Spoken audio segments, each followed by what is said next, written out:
You've done a lot of charity work over the course of your career. Can you tell me about some of the organizations that you've partnered up with over the years?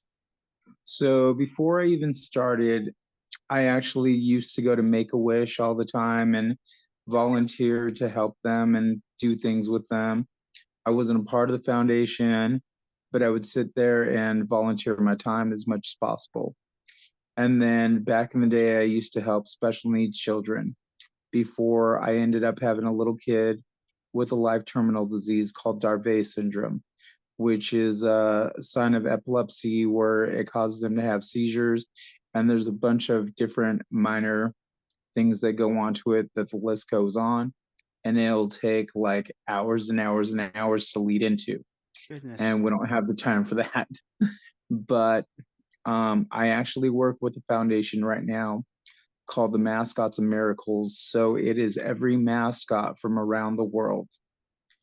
So if you ever see the Jazz Bear, the Utah Jazz Bear, Hmm. or if you see the Sonics Grizzly or any kind of mascot out there, they will fly out and they will turn around and be a part of this foundation.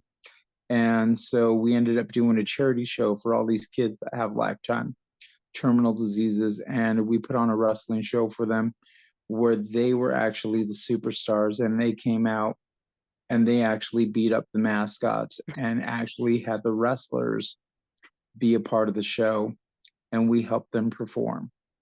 Something that's never been done in history, but we gave these kids belts and we actually got a lot of things done that they've never had, like show posters, trading cards, and I actually made a custom belt. And there's only two foundations in the world that actually have a belt in this for a foundation, and Owen Hart's is one of them, and that's in Canada because I've done my Mm, research on this before I actually done it. And the second one is the Mascots of Miracle Foundation. wow.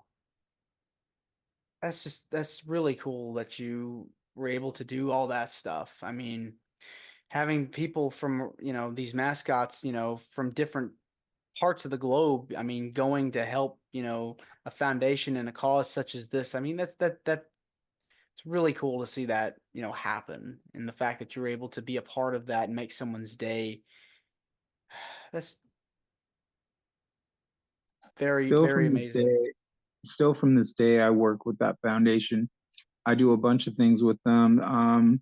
We just recently did a celebrity dinner where all these local celebrities would actually come into town, and we were with one of the guys from the NWA that came out, and he actually volunteered his time to be a part of the foundation to do the charity show for the celebrity dinner. And we all waited the tables and turned around and gave them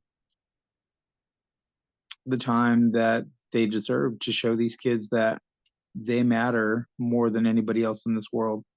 Because what most people don't understand is these kids are fighting for their life every single day. We get to live a life that they don't get to live. We wake up every single morning getting to drive. These kids never even have the opportunity to drive. Some of them don't even have the opportunity to feed themselves. They have to have other people do, or even the opportunity to get up and walk. We get the opportunity because we're blessed every single day to wake up and do all this great things that they can't do.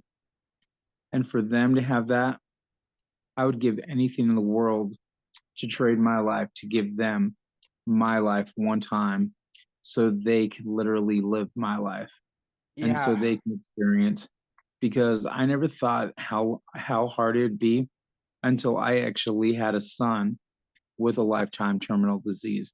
And now that I know that my son is fighting for his life every single day, I know exactly what those kids are going through. When did you find out your son had the disease? When he was 9 months old. Wow, that's young. That's really young. Oh man, that's just devastating to hear. I mean, I'd imagine it's just very hard, to take that news in because, you're bringing a kid into the world, and no one wants to hear that, this person could be on the verge of What's not. brutal is when the doctor tells you that he only has until the age of 12 to live, Yeah, and that he could go at any time.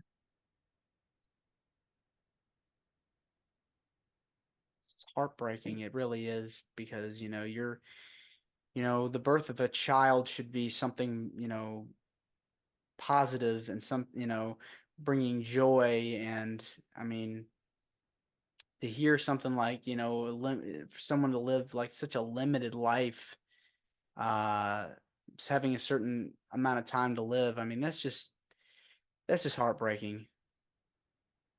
Yeah, man, It's, it's not easy. Like, it's hard. So, like, we have to give him a special medicine every single day. We have to take care of him a certain way. We have to make sure that he's with somebody 24 hours a day, nonstop. He's supervised. I mean, it's it's really hard. And I yeah, mean, like, there's times that he'll sit here and be like, "Dad," and then I'll turn around and be like, "What?" And then he'll be like, "What's your name?" And then I'm like, "You just said my name." And then he's like, "I don't remember." I mean, it's brutal. It hurts, but you got to appreciate what you have. yeah. I mean, you got to count your blessings as much as possible.